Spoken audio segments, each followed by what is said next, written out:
Hey guys, welcome back to Turntable Guy. Hey, that's not a turntable. No, that's my dog. I'm in the basement right today. No, don't start barking. I'm in the basement here. I'm tearing apart a dual CS503-1. So I probably should have filmed it before I tore it apart, but that's the plinth there. As you can see, it's very, very dirty. Actually, it's quite filthy. There's the platter, and there's the guts. You've probably seen me do the very first video I ever did. I think that was on a 515, I think. These all have basically the same guts. You'll see this turntable mechanism in like a whole bunch of dual turntables from the 80s. This one's from 1988. Here we got all the parts here, hinges. This piece here is just like a trim piece that goes on the table where the arm mounts. Platter's down there. It's got the original head shell with looks like a Audio-Technica 1891. I think that's factory. I think they did come with this cartridge, or a CN, what is it, 5625AL. There's the counterweight, some mounting screws, brackets, all that kind of good stuff. And the power supply cover here. The power supply is actually right there. It's attached just to an AC cord. And what I'm doing here is I'm just going to show you what you need to do if you want to restore a turntable. So here's the base of it. Now this thing was freaking filthy. Like, we're talking gross. So what I've done here is I'm using a little bit of, what is this stuff called? Awesome. LA's Totally Awesome. All-purpose concentrated cleaner and degreaser. So I'm using that. I picked this stuff up at Dollar Tree for like $1.25 or whatever it is. So I just did the inside, which, like I said, it was absolutely disgusting. So just a little bit of water. There's no electronics in here. They've all been removed. This is where the main turntable guts and the power supply, everything mounts to this. Okay, and the bottom, I haven't done the bottom yet. These are the feet on it. They're pretty chintzy. This is a, not totally low end. It says audiophile concept, but I don't know how audiophile it is. And there's the date, December 1988. So I don't want to get that wet. So I'm just gonna clean the bottom with some paper towels and Windex, and I'm just letting this dry. I'm going to show you how I go about cleaning the plinth. Hello, Milo. Okay, so here's the disgusting plinth here. I know it's hard to see the dirt on screen, but it is filthy. But the beauty of it is that it's not wood. This is just plastic. It's textured to look like wood. All right, so what you can do is, now if you don't want these stickers to get wet, and trust me, they're going to get wet, you can cover them up with a little bit of masking tape just to protect them. But if you don't care, then just go ahead and spray it. I don't care that much. This table's probably just going to get resold. But what I do is I just put it in my laundry tub, and I'm going to spray it with that cleaner and brush it with a toothbrush all around. Right, we'll give it that good cleaning. And then we'll have a peek and see what it looks like. Be back in a minute. Okay, so got the cleaner on there. So basically you're gonna want to brush this in, right?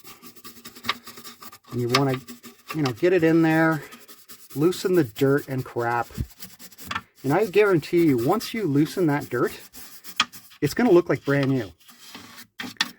The problem is that this plinth is kind of textured, and all the little fake wood, little grooves and crevices and stuff, they're going to hold in a lot of dirt.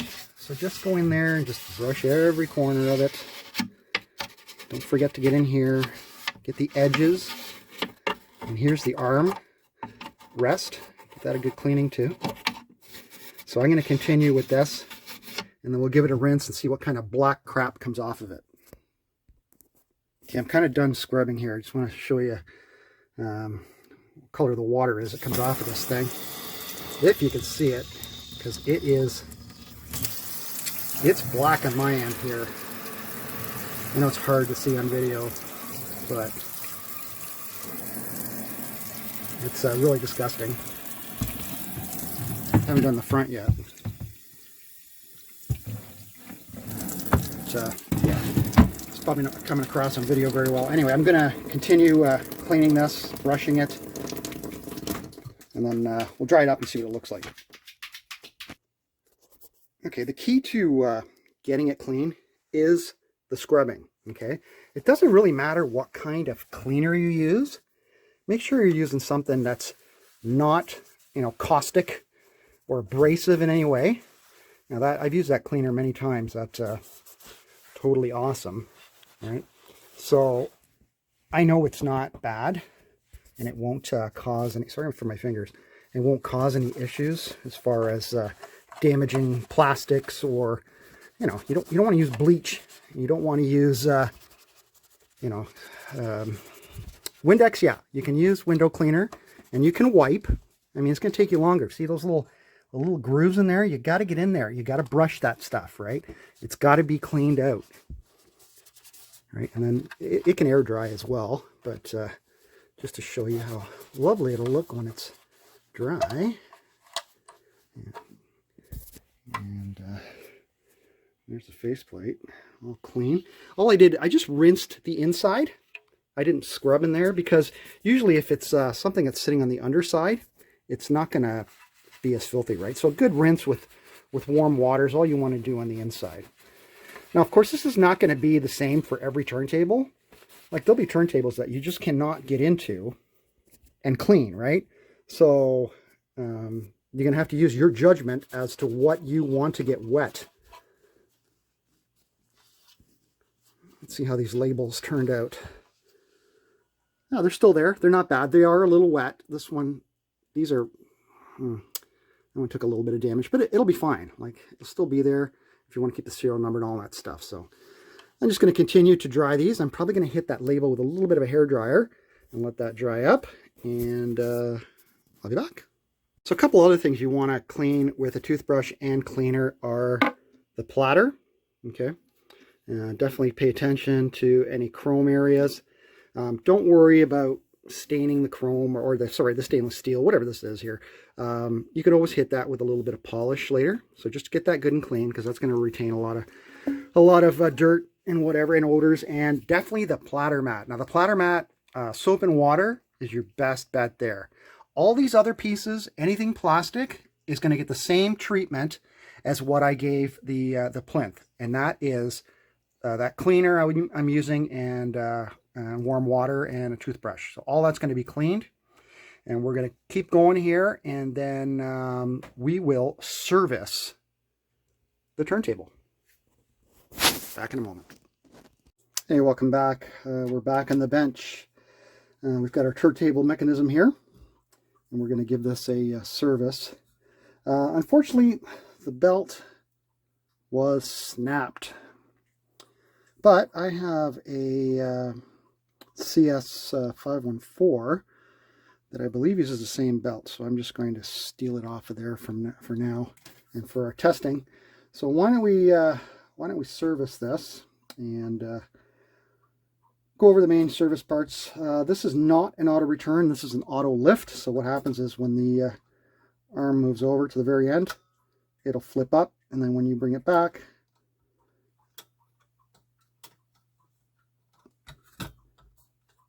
well, once you start it, it'll allow you to go down again. When it's in the home position, the cueing automatically kicks up. So we'll service the dual main bearing here. And if you remember my last video, there is a screw underneath that you need to remove. I just had on this because it's leaking a little bit. And there's your main screw. It's a nice big one, so you don't have to worry about sorry guys, the sump pump's going to be going off. It's melting here. So you take that screw out, and then your sump platter will come out, and you'll be presented with some kind of old grease, oil, whatever you want to call that. It's probably an oil. Ooh, that is really sticky. Okay, so that needs to be changed out for sure. So let's give that just a quick wipe. We'll clean it with alcohol as well.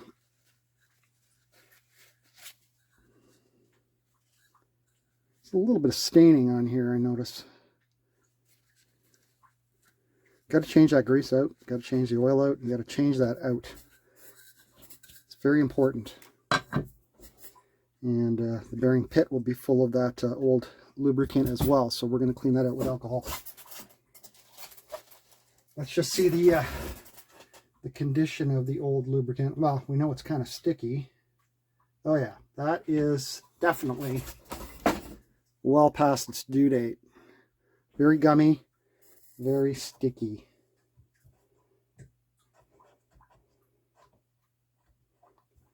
So you guys know the drill. We're just going to cut that off. And we'll clean the inside of that bearing well with some alcohol. Give it a nice cleaning. Make sure you get all the old lubricant out.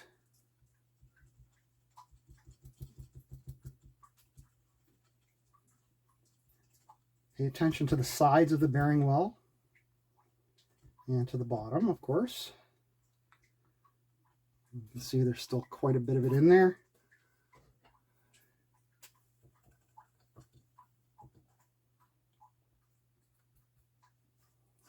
And give it another shot here.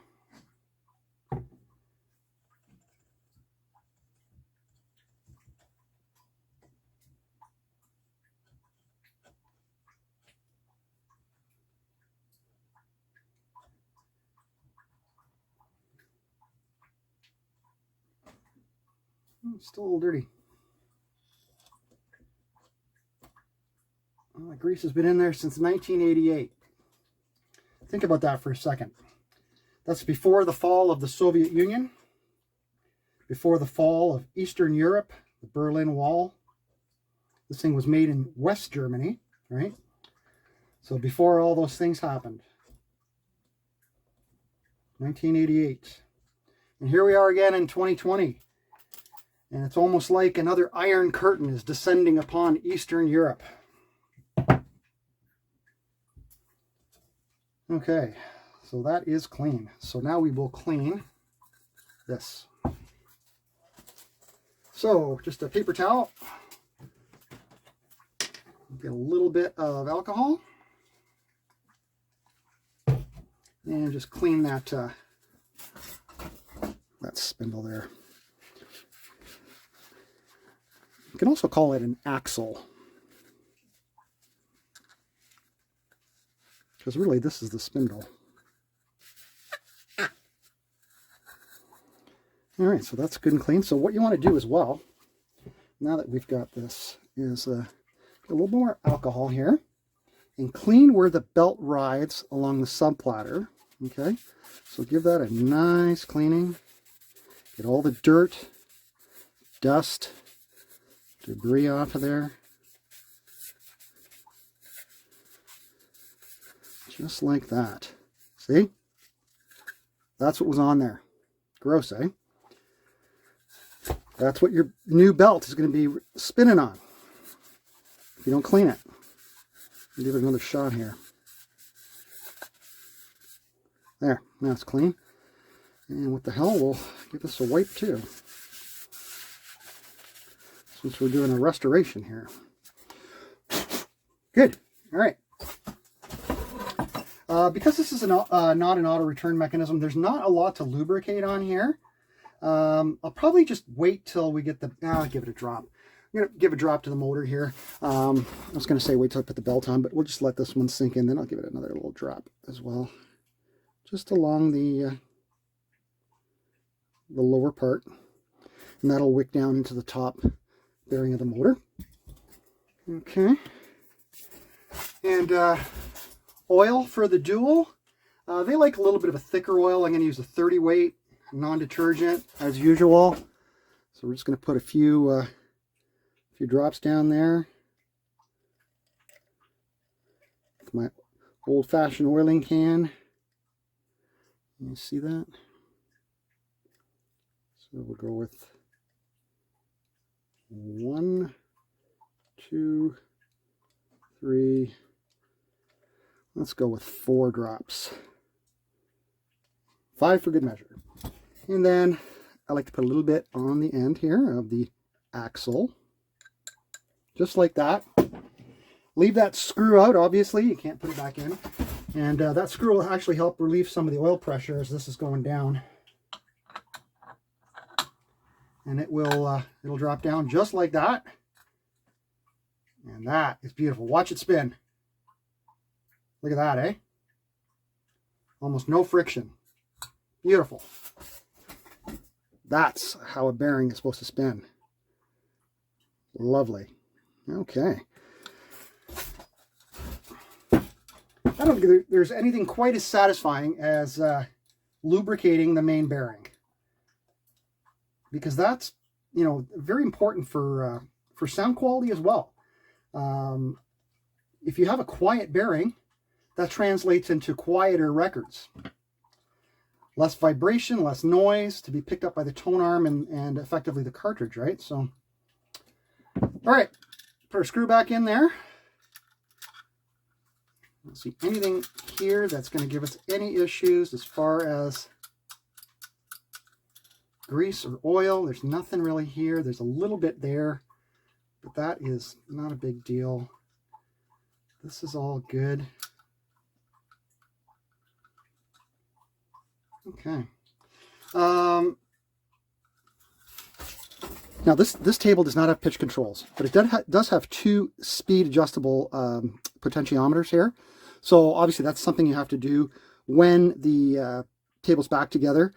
You're going to adjust for either 33 or 45. I'm not sure which is which, but you can access them through those 2 holes there and there. We'll check speed on it. Okay, so that's the service.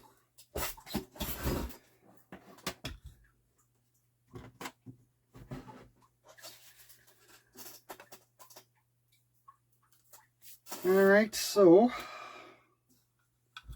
I guess what we'll do now is I am going to just continue a little bit of cleaning.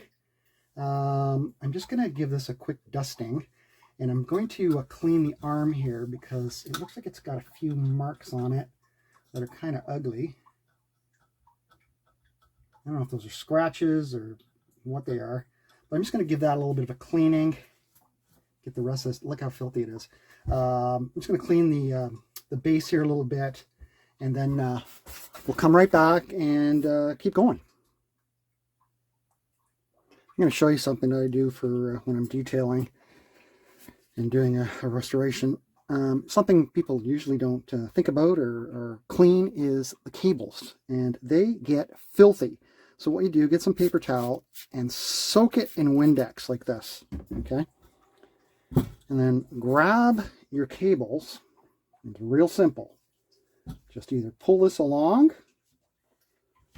or pull the cable through like this, okay? I just want to show you what comes off. Okay, you ready? Tasty, eh? Nothing like filthy cables. Blech. So, absolutely worth doing. Do it for the power cable, do it for the RCA cables, and do it for the ground. Here, let's do the ground. So just pull it through. Just like that. Just a little Windex. There you go, see? So I'm going to continue on and be right back. Okay, welcome back, and we're going to start reassembling our CS5031. We'll start off with our power supply here. I didn't really clean it, but it wasn't that dirty to begin with. Just one capacitor on here. A few diodes. Just have a little bit of alcohol on this toothbrush. It mounts over here. Right there. It mounts with a couple screws. So if you have a table like this, you'll be able to reassemble it by watching this video. So a couple plastic chassis screws. They look like this.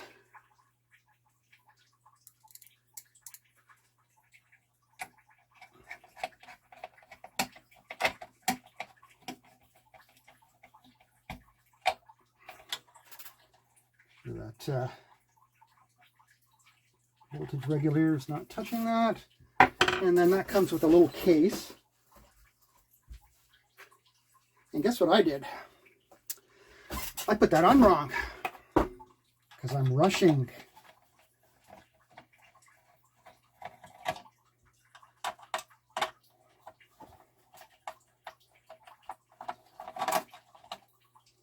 And actually, this goes over it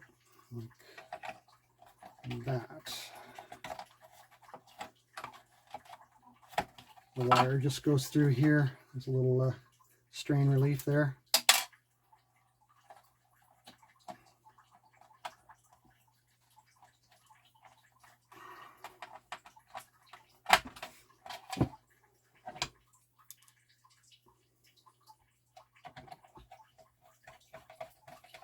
That's better.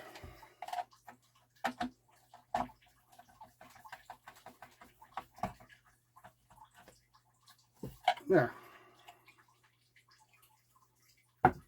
There's a power supply and the cable. I've cleaned the AC cable as well. Clean the plug. Cable goes through here. Just pull it through.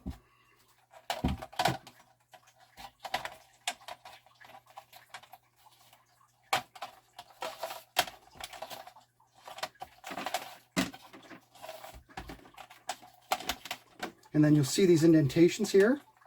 That's where the strain relief goes. Just like that. So just kind of leave it like that for now. All right, so now we're going to put our turntable back in.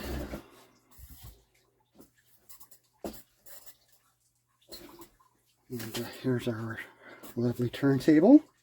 And again, these you can put your RCA cables and your ground cable through that back slot there, which is always fun. So just tuck them in there, pull them through. And your ground.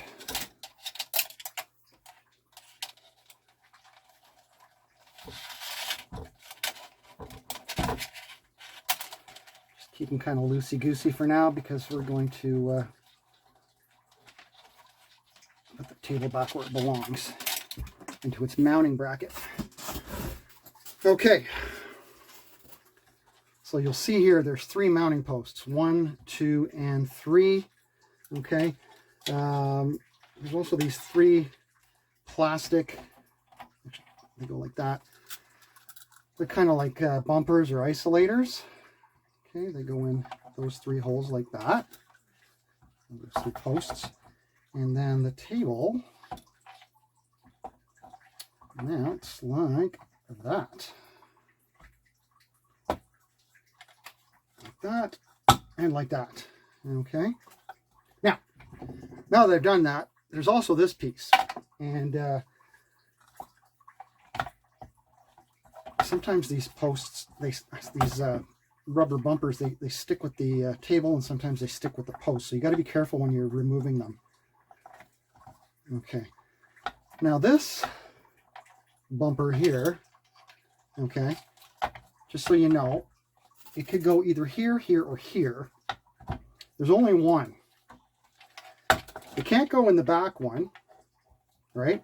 Because there's already one rubber bumper there mounted to the table. Okay. It's not going to go on this one because there's too many mechanical parts here. So it goes right here. Okay. Just put our table down again. There. Now we can start mounting this sucker. Actually, one thing I want to do is I just want to run this power cable here. You just want to run it through this clip before you actually set it down. And that's just to keep any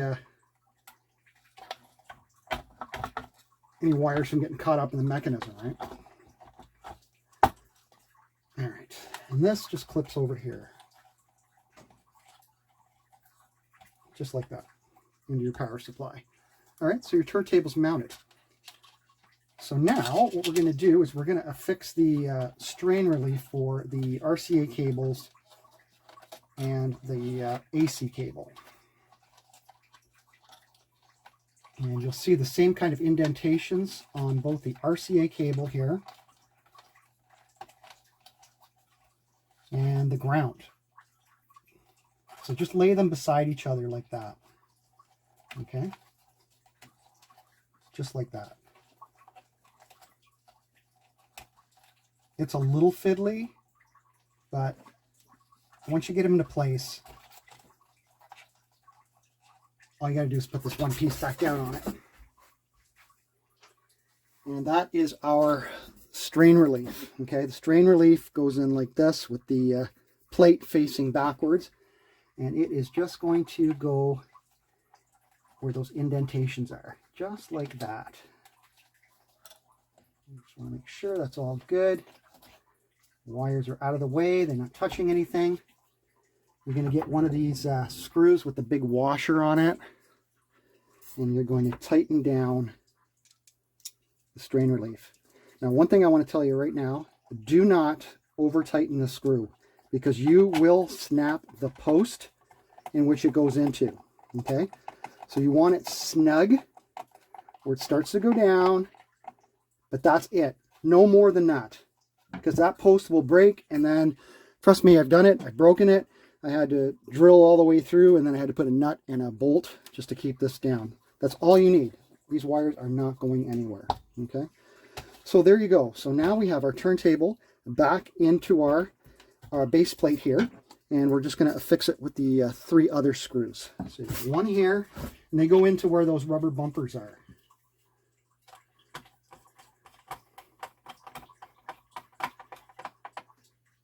Again, don't overcrank these screws. You're putting a metal screw into a plastic post. It will crack if you over torque it. Just snug. When your fingers can't turn the screwdriver anymore, stop. Don't reef down on it. So just turn with your 2 fingers like this. Can't turn anymore? That's it. No more. Okay? All right. So really now we should have a functioning motor if we plug this in. Where's the plug? Here it is. Let's see here. Is the motor turning? It is. It's a little noisy.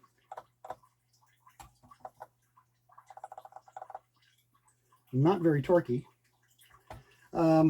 A lot of people have nothing but, bad things to say about these motors, and, it's probably true. It's a little DC motor. It's probably no more powerful than a cassette deck motor, but it's enough to spin this, right? It's not like you need massive torque. This is all a lightweight system, lightweight platter, lightweight sub-platter, lightweight arm, right? That's the whole thing was about saving weight. So we're going to give that another drop of oil, and hopefully it quiets down. It should quiet down when you put a belt around it. It tends to absorb some of the sound. So. Okay, so we know our motor functions, which is great. Let's just check to see if our cables are any good. I probably should have did that before I went, about cleaning them. But Dual is notorious for poor RCA cables. So we're just going to put our cartridge on and just hear if we got any hum or any weird noises or a missing channel or something. So we're just going to throw our head shell on. And just push it on like that. bring the collar down and screw it down. And that should be enough to get us some sound. And we do have buzz.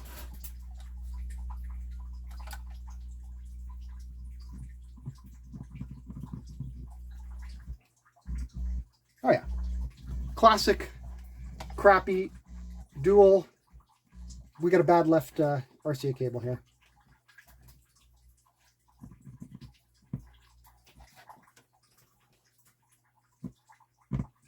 Oh yeah. Okay, well, this table needs cables, so I'm probably going to have to, remove everything, but I am not going to make a video on changing RCA cables. I believe I've done that in the past. I'm going to get these swapped out, okay, and then I will come back and we'll continue with the installation. Hey, welcome back. So I have installed a new belt off my CS514. It's not a new belt, it's a used belt. I stole it off of there. I've installed new cables. So here we go, new RCA cables. Very simple. You just want to attach them to the connection board here. This side is where the tone arm cable is attached to. They go through some traces on the board. And this is where you solder on your new RCA cables. Run them, just snake them a little bit underneath and run them out the back here. And attach your strain relief there. Now these are a little bit thicker, so I had to squeeze them in a little bit, and the strain relief doesn't go all the way down, but it is firm and it's attached down. And remember, metal screw, plastic post, do not over tighten. Okay. So now we're going to put the plinth back on. Now I've just loosened off the anti-skating here because it always seems to pop off, but there is a trick to getting this on, and I'll be honest with you, it's not easy. It seems to come off a lot easier than it does going back on. You basically have to come in, you have to get this under, and you come in from the top. And hopefully this doesn't take forever, because I have not had a lot of luck with this thing. And you just drop her down. Okay, and that's how you get your plinth back on. Trust me, I had a few trial and errors that I did off camera because I lifted this up again and I was trying to fandangle it underneath, and it wasn't really doing what it was supposed to do, so it was a little bit of a pain in the butt. And if you do happen to loosen your anti-skating, okay, you're going to have to actually manually turn. There's a little post here that you turn. It's spring-loaded because it's the anti-skating. You just turn it to the left, sorry, to the right, and then your anti-skating will go back. And that's how that goes back on. Okay, so I think we're good here. I just noticed one thing, though. If you do want to adjust speed on this turntable, the two potentiometers are totally are totally covered. No, this one's not, but the other one is. It's covered by the plinth, so this has to be removed to adjust speed. And while we're at it, let's see what kind of speed we've got here. Let's get the big disc.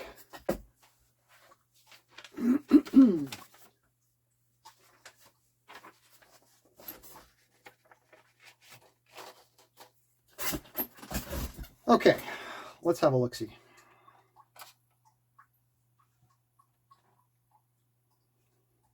It's a touch fast. And switch over to, that's 33, let's switch to 45. It's way fast. Okay, these speeds are off, so maybe we shouldn't have put this plinth back on. We're going to have to do a speed adjustment. Okay, well, let's get it done.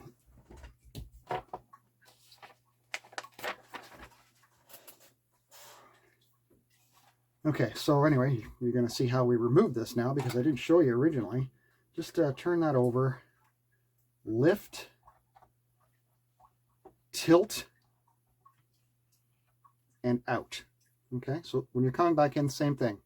Tilt and down, all right? So let's adjust these speeds.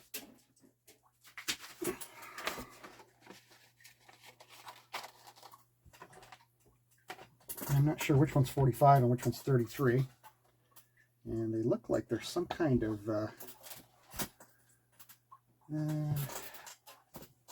it's a hex. Definitely not that one. Let's see here. Let's get a hex key here. What's this? This is 33. Is it this size? Nope, too small. Got to be this size then. That's it. Okay, that's definitely 33 there.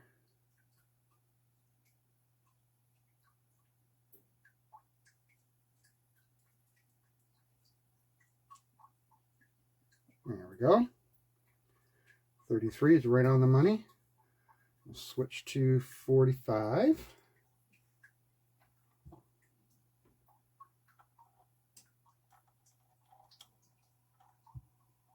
That's really fast.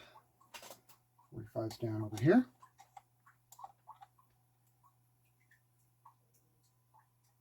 So it looks like counterclockwise is increase and clockwise is decrease.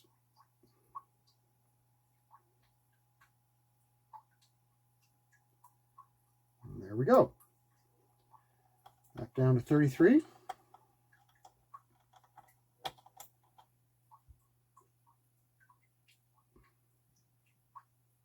Slowed down a little bit. Let's just increase that just a touch.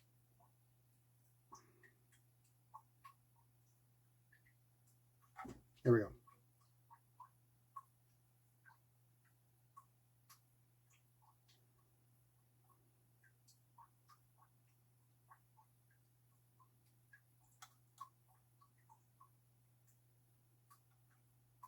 Okay, I'm happy with that.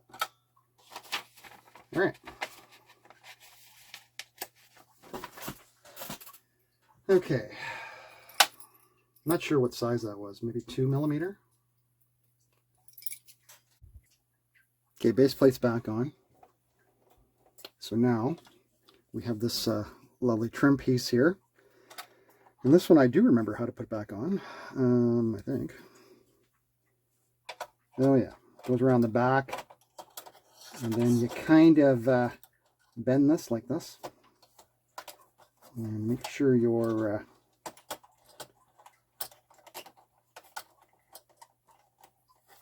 queuing arm goes through there like that. There we go. That one wasn't too bad, eh? And it's 5 Allen keys to put this one back in. I think these are 2.5s. Yeah, 2.5 mil Allen key to put these in. What's nice is there's metal posts in here for these screws.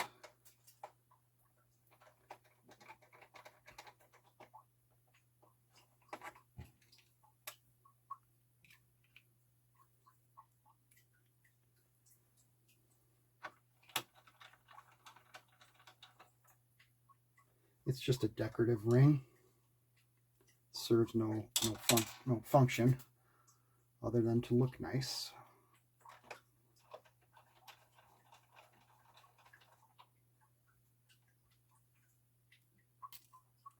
Why they used Allen screws is beyond me.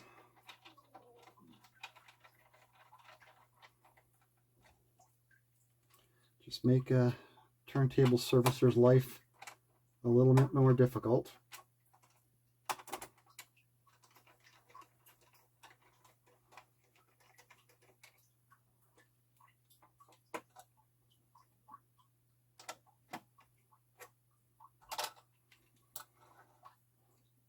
You can just torque them down snug. There we go. And now the arm should go back into its clip there. That's good. All right. Now we can put the speed switch selector back in.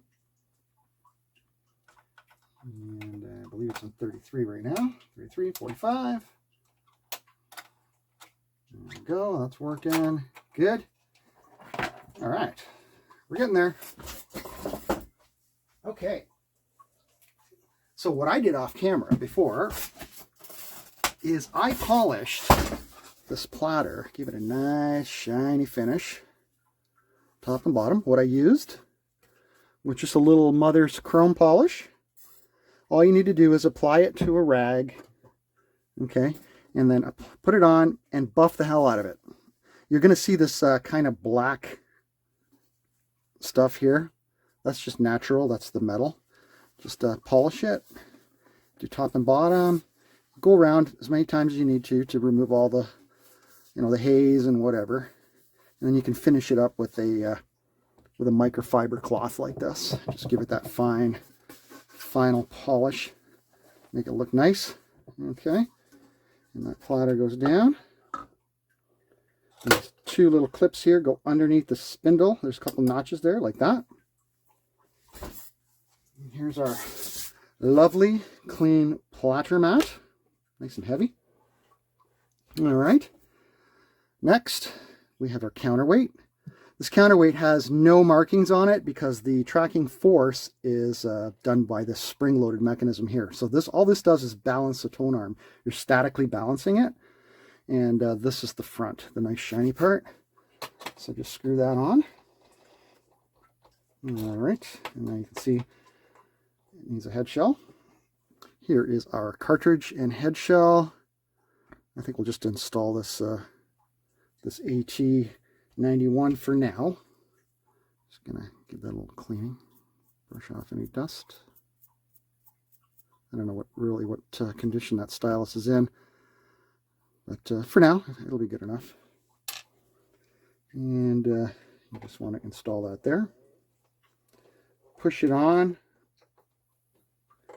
And then bring your collar forward and tighten.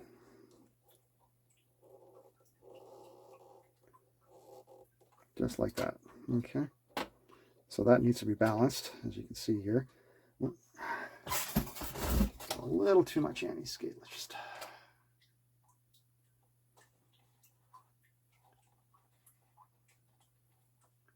That's a lot of anti-skate.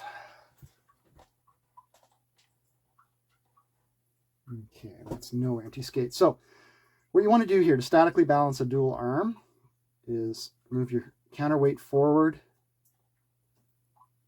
until you are, first of all, lower your cueing. Sorry about the sump pump again. And just balance. Find that balance point. It's just hovering above the mat. Boy, these ultra light arms are so sensitive. There we go. Right there. Okay. Bring it back over.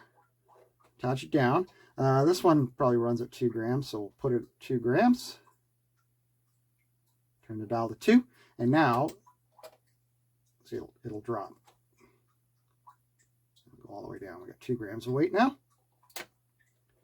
And move your anti-skating to 2 as well. There we go. That is one restored dual CS503-1. How about a sound test? Let's see what our new cables sound like. So one thing I do want to show you before we do that. This is the dust cover. And it has seen better days, but it is definitely worth polishing.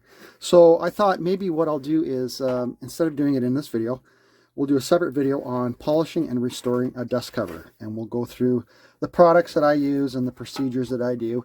Everybody does it a little bit differently, so we'll do that next in the next video. But for this one, our restoration of the main table is done. Grab our infamous sound effect disc.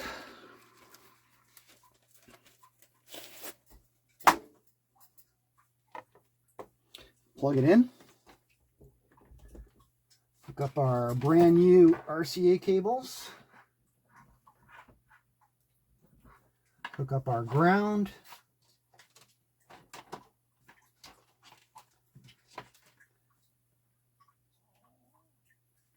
And we'll turn it on and make sure we got no hum.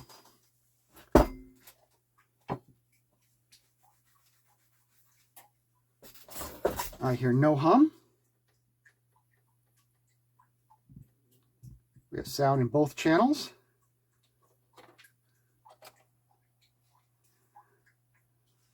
We're spinning nicely. Let's see what happens.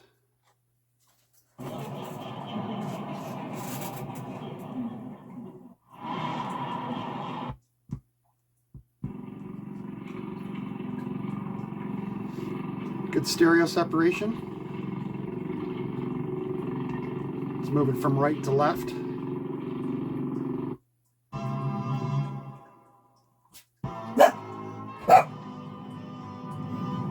That's a real dog, by the way.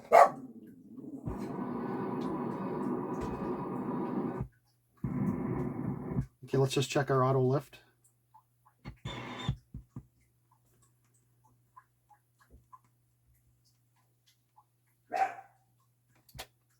Perfect. Awesome. Let's I'm gonna bring it down and show you the table, what I've done here. All right, so there it is, all nice and clean. So we got that all nice and polished and clean and all scrubbed down. That this is a kind of a metal on here. I hit that with a little bit of chrome polish as well. All the arm mechanism is nice and clean. The counterweight was cleaned. The tone arm's got a few scuffs on it. I can't get those out. I tried with a little polish, but oh well, no big loss. There's our cartridge and our new cables installed. There we go. There's a restoration of a dual turntable. This would, you know, you could do this with any table. You just got to be careful. Remember what you're taking apart. You know, take a video. Obviously, you know, I probably should have videotaped myself taking off the plinth there, because boy, that was a pain in the ass to put back on. But other turntables in this family, it's not as difficult. There's just a few pieces you remove, and then the whole mechanism comes out without having to lift the entire plinth off. But anyway, I hope you found that one enjoyable. Turntable restoration. And next we'll be doing the dust cover, and we'll give that a clean and polish, and we'll see how that turns out. Anyway, thanks for watching Turntable, guy, and we'll catch you in the next video. Thanks. Bye.